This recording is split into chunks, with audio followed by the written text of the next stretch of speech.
Alright investors, welcome back. Welcome back to the channel ONEONECOACO Full Basket, where we demonstrate that it's not just people who have a lot of money can invest, but those who have small amounts can build their portfolio over time by just being patient.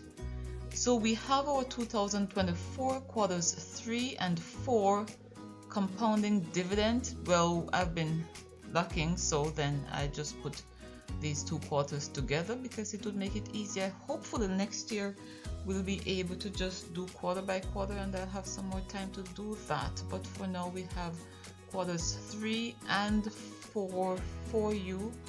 I hope that you enjoy. Alright, as usual we have our little disclaimer, because this is just my journal representing my personal financial journey and views, and should not be taken as financial advice or recommendations to buy any stock. I'm not a financial advisor. I'm not qualified to give financial advice, so before you invest, please consult a financial advisor.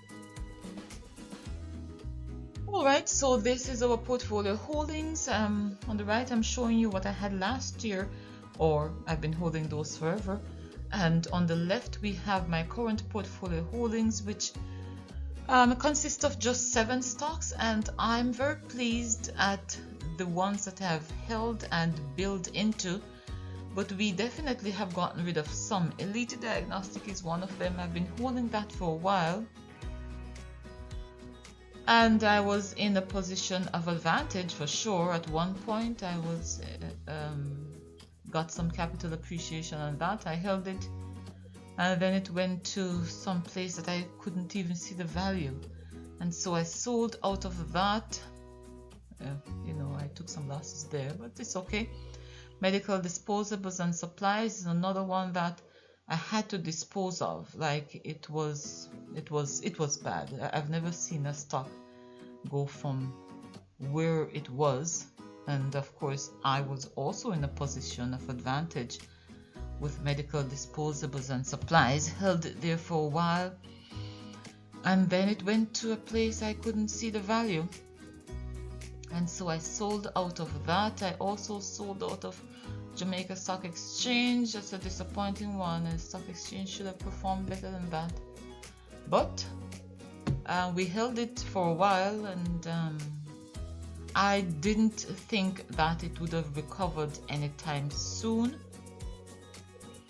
or to give me any kind of return, any kind of meaningful returns, and so I just sold out of that. I also sold out of MP Cell, Clean Caribbean Energy. That was my most disappointing sell because I had very high hopes for MP Cell. You know, I like renewable energy. I like the idea that you can just turn the wind or sunshine into energy and have it for household use or for commercial use. I really like the idea. You know, I'm an environmentalist myself, so I like the idea. I've studied some of those energy, how they're used and so on, and so I was really looking forward to holding MP Cell as my renewable energy stock. That has not turned out the way I would have liked, and so I sold out of that. And so in total I've sold out of 4 positions: Elite, medical disposables and supplies, Jamaica Stock Exchange, and MP Cell. All of that money that I've gotten, what little money I've gotten from that, I've used that to buy into GK for sure, which I think is a better buy than what we had before. Alright, so over here we have our new portfolio holdings, our new, well, not new positions, because all these positions I've been holding for a while. We have Carreras still. We are still holding Carreras. As a matter of fact, I noticed that Carreras has appreciated so much in value, and I haven't seen anything that is pushing the stock up so quickly. Well, aside from the fact that it pays good dividends, and it would have been one of the better dividend paying stocks on the market. As a matter of fact, right now Carreras would be paying better dividends than TransJamaica at the current price. you know. So I noticed that it's going up. Even now Carreras is like $14 something. It would be paying better, a better percentage of dividends than would Trans-Jamaica be paying at the present price of about $4 and is it $4.50 or $4.30 something.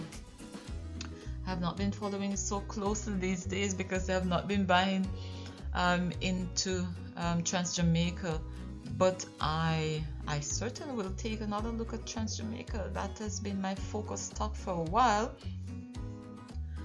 But now I'm just really sitting back and concentrating on collecting my dividends. For now, I have good capital gains, but we gotta look at it from a long-term perspective. All right, so we have Carreras. Carreras is 18% of our portfolio. 18% of our portfolio is not bad. Carreras has appreciated so much, man. I don't know. I looked at it closely a few days ago, wondering if I should sell out of it or keep holding. But let's see. That's one of the dilemmas I've been having when my stocks appreciate like that. If I can get more from that appreciation, why hold it for dividends that is going to take me how many years, you know, to recover? So for sure, Carreras, and then I have Trans-Jamaica. Trans-Jamaica is presently 33% of my portfolio holdings. And I must tell you, man, that for Trans-Jamaica, I have invested less money in Trans-Jamaica, less capital in Trans-Jamaica than I have invested in some of the other stocks. But because it has appreciated so much, it has taken up 33% of the portfolio, and that is what you want to see with your long-term holdings. You want to have the option of selling and, you know, recouping your money, or just holding it for the long term for dividends. Then we have GK. GK is 13% of our holdings. This one is GK, 13% of our holdings.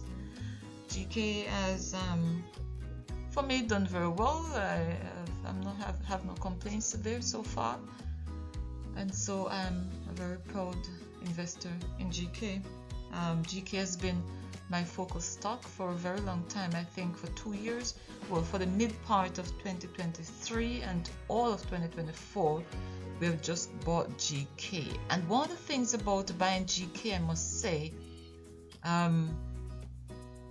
is that about 75% of what we've invested, the total investment in GK, would have just been from dividends, which I am very proud of, because if I never had any other capital to invest in GK, I would have still invested a substantial amount just from the dividends that we have gotten from the other stocks. And so that is the aim of building out this portfolio, just getting into companies, good companies, holding those companies, and having those companies produce a cash flow that is going to enable us to be able to buy into other companies. And so we could do that for a long time. Every year or every 2 years, we could have a different focus stock, just building it out from the dividends that we have received from the other stocks that we have previously bought. And so I am very proud of my investment in GK, because when I started buying GK, but I started by just buying a single share of GK, just to show my intentions with GK. I really wanted to start buying into it, and so I started with a single share, man, and today we are up, and I will tell you how much, but I will share with you how many shares we have acquired so far as we go a little way. All right, then we have Cygnus Credit Invest is one of the brighter colors over here. Cygnus Credit Invest, it is well, about 12% of our portfolio. We have invested much into Cygnus. We have been getting some dividends from Cygnus. It's not bad. When we go down further, we will show you how much we have gotten in dividends from Cygnus Credit Invest. But what we have not gotten so far would be the capital appreciation in Cygnus. But I do think that as a long-term dividend investor, I will see better capital appreciation from Cygnus in the future. I'm really hoping, because then I would have. I think that I have invested. Wait, maybe I've invested more in GK than Cygnus, but Cygnus would probably be the second, like the stock that I've invested the second highest amount of my capital into, and so we're just waiting for some capital appreciation there. We also have Barita Investment Limited. It is just 1% of our portfolio right now, and I think that we will look further into what we want to do with Barita, because we have been holding Barita for a while there. Then we have PBS 9.25. It is a US dollar holding over here in gray. It is currently 16% of our portfolio, and I have no regrets buying into this preference share, because it is generating great dividends for us currently, and that is where we have gotten a lot of our funds to reinvest into other stocks. I cannot say enough how important some of these preference shares are, because a lot of times, well, most times the preference shares will hold their value. Well, it gave a little scare the other day when it fell below $10. I think that just because it was off the market for a while, they needed to produce some report, and they took a long time to do that, and so it was suspended by the stock exchange for a while, and then it came back. I think that persons would have panicked just a little bit there, selling it down to $9 and something, but currently it is up a few percent, I think about 8%, but usually these preference shares will hold their value. Some of them can also give you significant cap gains, and you can depend on the dividends, and the dividends from that is what we have used to purchase into some of the other stocks that we have bought into. So very good for PBS there, and it is a US dollar dominated holdings, so we will have that, so our money doesn't go to zero, so we appreciate that very much. Then lastly, we have dollar financial here. Dollar Financial is about 7% of our portfolio right now, 7%. We have invested significant amount in dollar also, but we have not gotten a lot of capital appreciation. We have gotten some dividends from dollar. It's not bad at all for a very young company. They have been growing their dividends quarter over quarter, and I'm pleased with what they've been doing. There've been talks recently about them spinning off Ultra, just sending Ultra to be their own company on the stock exchange, and maybe for tax reasons or tax purposes, that would make a little sense, but I would prefer to have dollar just as a solid company growing it over time, because I do think that Ultra is a significant part of dollar. And so what I would have preferred to see is just them expanding into other countries and maybe expanding into other products. But for now, we are holding dollar, and we have no regrets about dollar so far, and so we're good with that. Alright, this is the juicy page where we see all the dividends that we've accumulated over the year 2024. So at the top here we start with Burrito. Burrito has paid us twice. Well, you know, it's a bit here. Overall we have gotten 2,800 in Burrito. For sure that is our least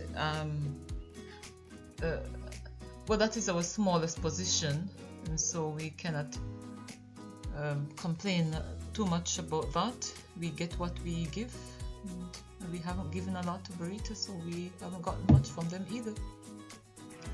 Our second position is Carreras. We are very proud of what Carreras has been doing.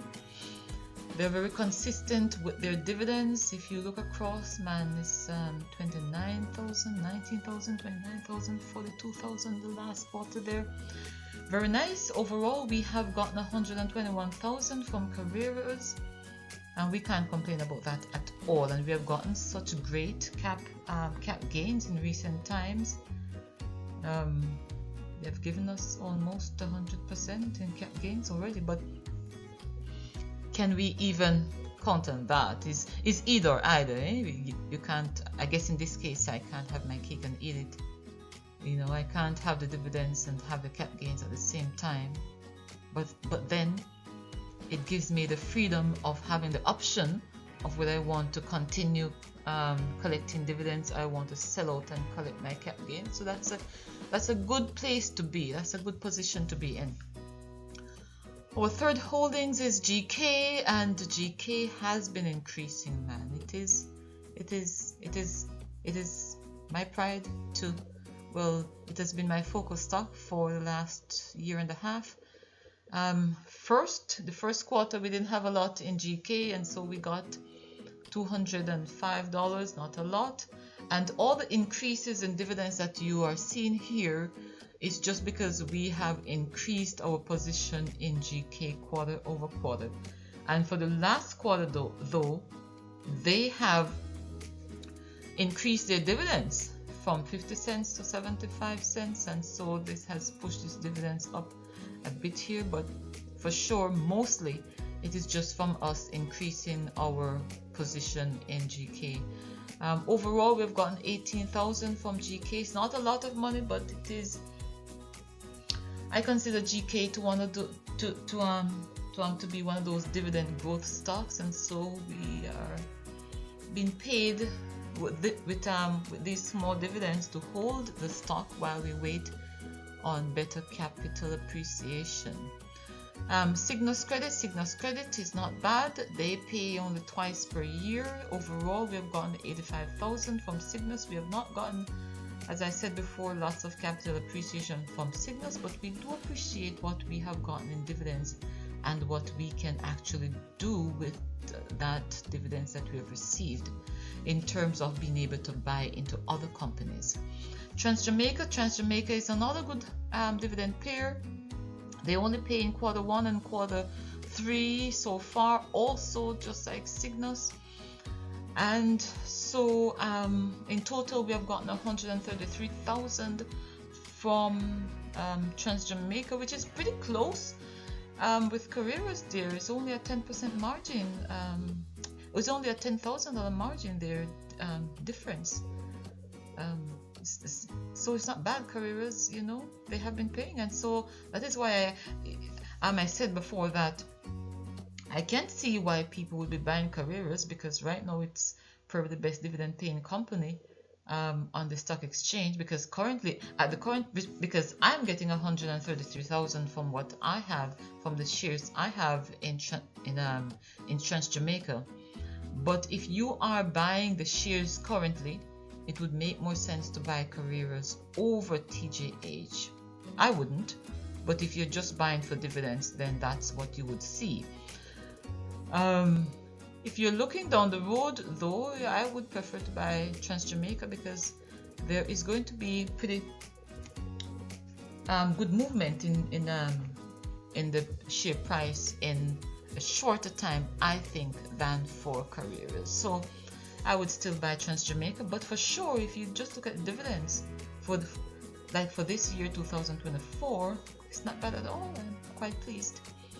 For Dollar Financial Services, they have paid 3 times for the year, and overall we have gotten 23,000 from Dollar.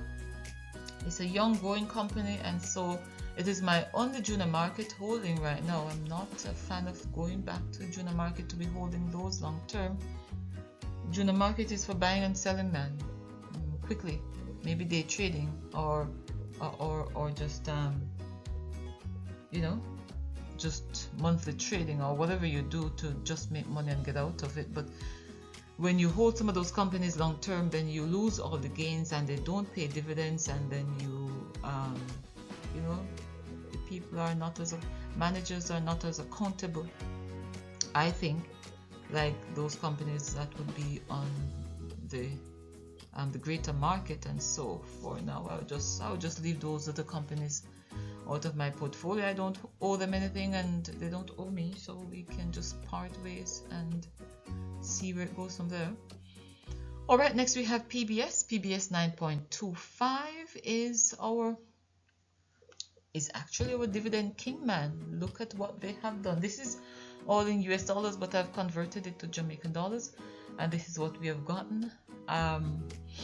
If you also go on MyMoneyJA, you can see where they've done the conversions there, and they have a very good dividend section to their platform. I am pretty impressed. MyMoneyJA, you can also just go on there and see when the dividend is going to be paid, how much is going to be paid, so you have the information right there on your fingertips. MyMoneyJA, you can check them out. It's not bad at all.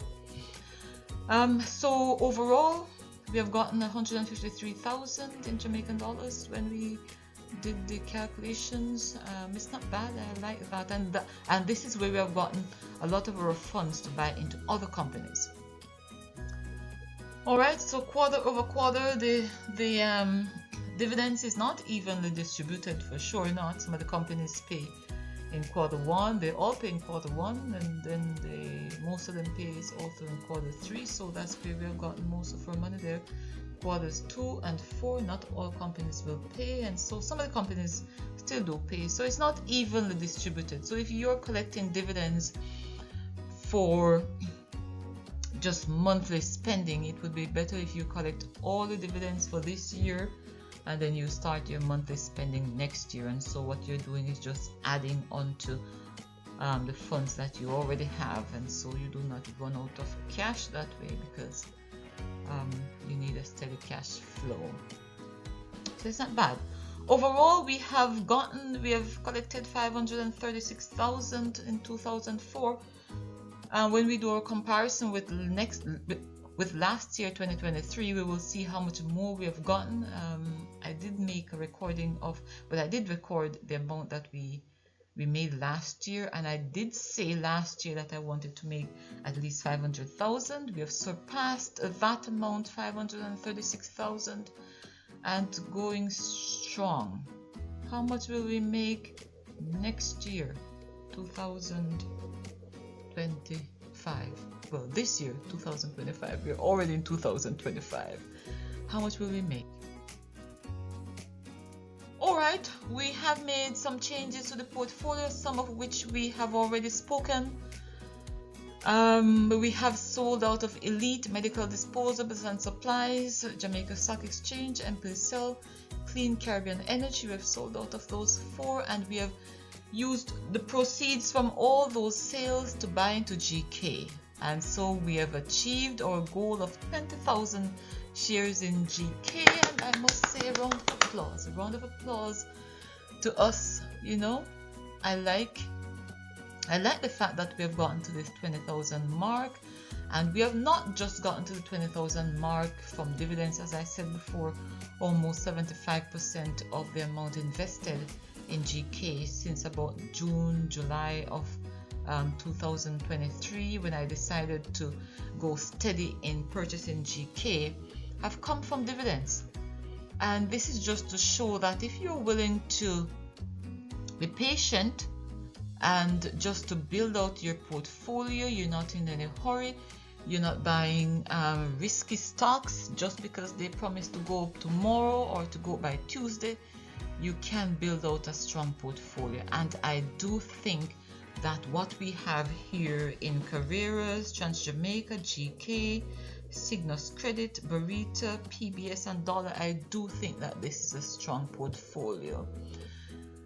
You can leave me a comment in the comment section if you want to, if you would have added any other company or security to this list. Let us know, because we do have 3 more positions to get to 10, a maximum of 10 I will hold in here, and so we still have 3 more positions there. Let us know if you would add or even take away from what we have here already, or if you would just keep it as is. Drop us a comment.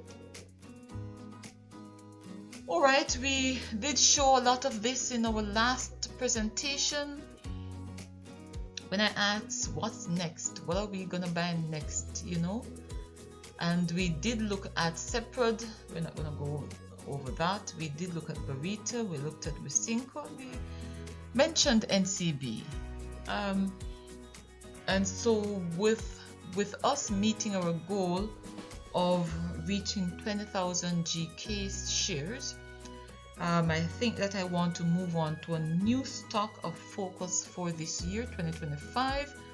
We do not want to be, you know, the year before, 2 years before, the focus stock was Trans-Jamaica, and we spoke about that at length.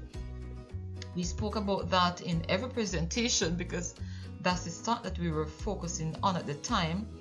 And so we have filled out those positions. You know, when I stopped buying Trans-Jamaica, I should have continued.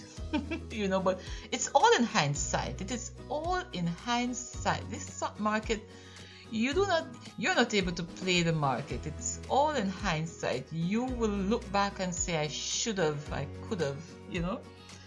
But you do not know what is going to happen in the future. So it's better to have a well-structured portfolio. You can always look back after you have gotten all that gain and say, man, had I bought my entire portfolio in this one stock, I would be retired. Maybe you would have been, but it's all in hindsight. And I'm sure you understand, like for the people who buy stocks all the time, you never know what the price is going to be. You never know some of the silly things that would also influence the price of the stock. People will look at any little thing and make it a big thing in pushing or selling off the stock, so you won't know what will happen. You just have to look at the information that is in front of you, information that the companies have shared, and you have to make an intelligent guess as to what is going to happen next. And so for now, I think that I've done a good job at just looking at some of the companies. Even when Cygnus had been getting a bad rap, I held on to my Cygnus. I added more shares. I'm not disappointed in the result of that at all. And so you'll never know until tomorrow what is going to happen today. All right, and so the focus stocks for 2025, I do want to expand my position into Barita. When you look at the portfolio holdings there, you notice that Barita was just 1% of the portfolio, and I do think that they pay a dividend of about 4%. If that is correct, Barita would not be a bad buy at all. I do think that they have, you know, developments under the wraps that they are not talking about yet.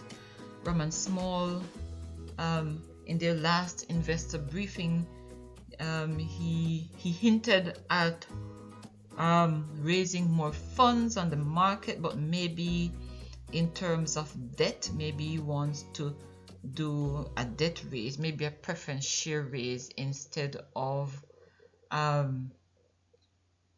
going the other routes where it would include equity, because I do not think, well, if they do an APO, the owners already have a substantial holding in the company.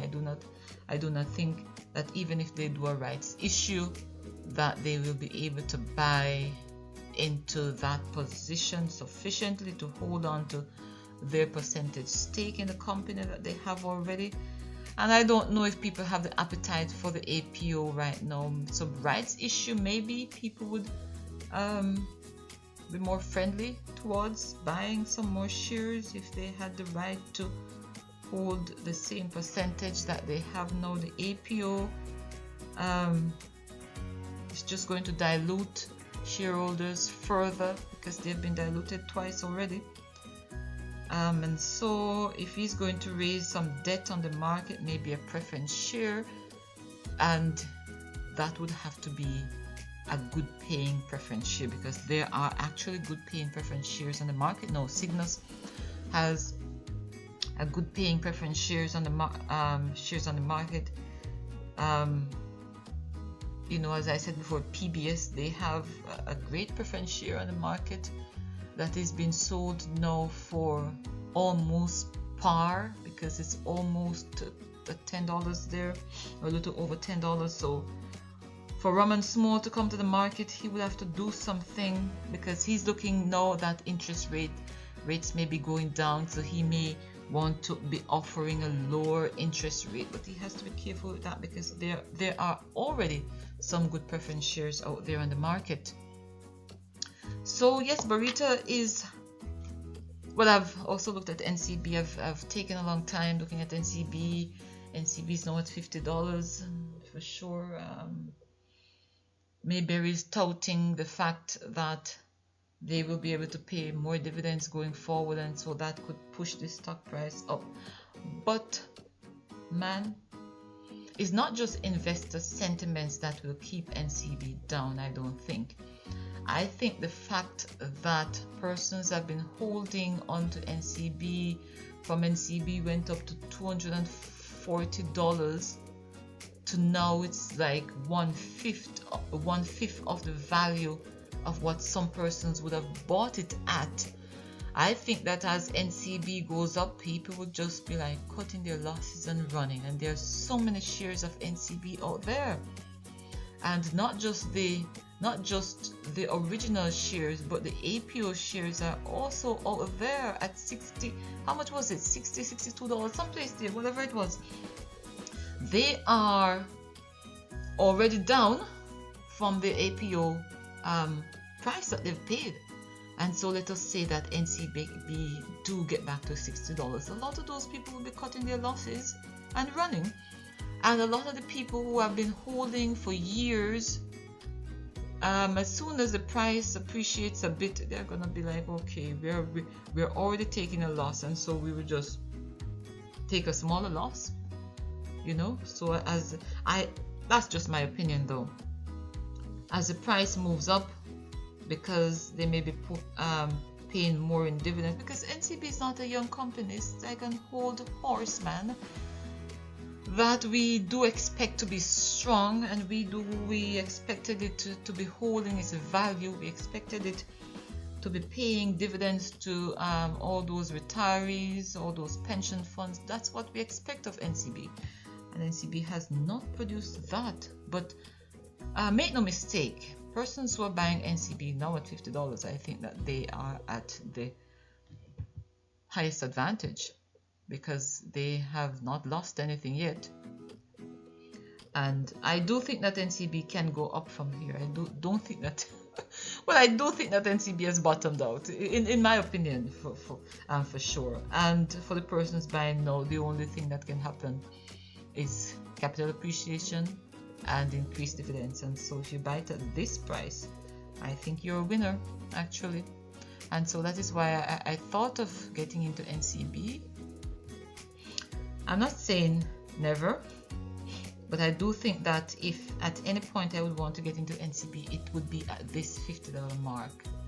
And if I don't get into NCB at this $50 mark, then I don't see myself getting into NCB at $60 mark. But if NCB holds its price at $50 for a long time, I may get some NCB shares for sure. No question about it. So that is one of my considerations still. But I do think that Barita is a growing company with this young man, Raman Small Ferguson. I do think that he has good insights, and I do think that with their plans of real estate developments and so on, that could push the stock price a little higher. And Barita is a little expensive, on the expensive side for sure, and they're always hungry to come to the market. And what do they do with all this money? Let us see what you do with all this money, Raman. Believe me, because we want to see, or else Barita is not gonna remain at that price, for sure not. But if it does remain at that price, even better for me to buy into it. But our focus stock at this point that I'm willing to share it is going to be Barita. And I also have another stock, which is Trans Jamaica. And Trans Jamaica, I think that is a buy, anything under $5. And so the strategy is to try and buy as much Trans Jamaica under $5, and when it has gotten over that price, then I go back and start buying Barita. But for sure, I do think that Trans Jamaica has gotten my attention. At present, I do see Trans Jamaica $10 in the next 3 years. Next 3 years, Trans Jamaica should be at $10, man. So if you want to double your money, well, not you, don't quote me, but I do think that there's much appreciation there in Trans Jamaica over the next 3 years or so, and I do think that getting in anywhere under $5 is still a steal, even though the present cost of my share is like $1.57 or something like that. It's not bad, and so I will continue to get the maximum dividend that is paid out. But for sure, if you can get some more cap gains and some more dividends, why not take that? And maybe we can use that fund to invest into something else when we sell out of it, if we sell out of it. But I do think that at this point, anything under $5 would be quite a steal. Still, think about it. All right, so we're showing here how much we've made in 2024, how much we have made in 2023 and 2024. 2023 we made 486, 2024 we made 538. Is quite a substantial amount there. Almost $50,000 there, or $50,000 there for sure. And one of the significant things about my portfolio this year too is that I have a total cap gain of 39.75%, just because I've been holding mine. I didn't record that for 2023, so I can't put it there, but I will going forward. The cap gain is not bad, 39%. It is great actually at this point, and doesn't include dividends. So if I should sell out of my entire portfolio now, I would make 39%, and that's not chicken feed. It's not bad at all. So we are very proud of how much we have made in dividends and how we have deployed the cash over the past year. Going into 2025, we want to continue on the same. Last year we said that we wanted to make about 500,000 this year. Let us see. Dare me to make 600,000 for 2025 in dividends. Dare me to make 600,000. I think we can actually, but let's see, because we are still doing the work. We are still building up the portfolio. We have not gotten to our goal yet. As yet, we are still working on it. With dividends is about 6.8%, and we are okay with that. We are in no hurry, go anywhere, just building out our portfolio. So dividend investors, thanks for spending 40 minutes with me. Remember, ONEONECOACO, full basket, And as we go into 2025, investors, be patient, be consistent, and continue on your investment journey. You know, be invested all the time. Do not run from the market. Do not pull all your money and run into the hills to pick cocoa because we want to be collecting real money, you know, and not just cocoa off a tree. But stay invested, investors, and I thank you so much for spending the time with me. I hope to see you again after the first quarter of 2025, where we will continue to share our investment journey and just to demonstrate how we can have a second income, you know, flowing in. Aside from our 9 to 5, we can come up with a second income. There are many different incomes out there, and dividend investing is one such. Stay invested, investors. See you again soon. Bye bye.